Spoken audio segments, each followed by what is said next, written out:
you've certainly done a wonderful, beautiful job in molding Josie into someone who we'd all love as a friend, would love her Yeah. back then, would love her now.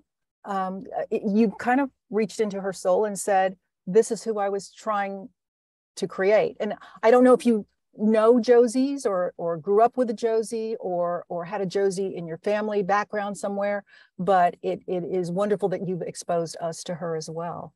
Well, thank you. And it's interesting, while you were saying that, all of my heroines until now have been, or heroes and heroines have been educated people, usually quite upper class people who, know where they know who they are, know their place in life, and have the tools to do the things that they're asked to do in times of stress. They have the tools to go and work at Bletchley Park, or they have the tools to go and find out what happened to her great aunt, to go off to Venice without thinking twice about it. Whereas Josie, who has never been, she's only been out of London a couple of times in her entire life.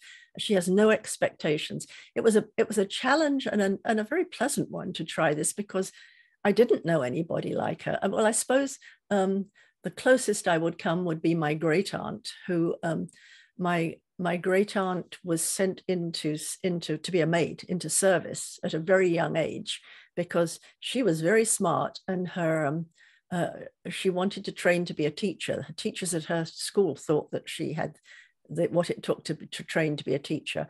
And then her father became very ill and wasn't working.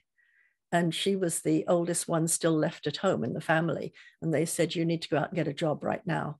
And so she was, I think, 13 or 14, and she was sent to be a maid in this big house.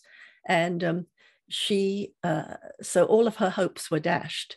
And she never let it destroy her. She did go on afterwards, much later, to be a teacher, and she read widely. She read the whole of Shakespeare. She could quote large chunks of Shakespeare. She educated herself to be a very educated woman.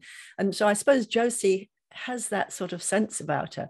What I liked with this great aunt was when she was sent into service, the daughter of the family was about the same age, and she said to my great aunt, I should call you Spinks, which was her last name. And my great aunt said, in that case, I should call you Wadsworth, which was her last name.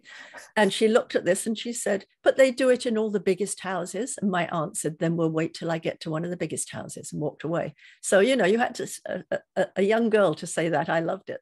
So perhaps that's where she came from. I hadn't thought of it. That's interesting you touched on that, because I had never made that connection before, but it must be the fact that nobody was going to walk over her. And I love that.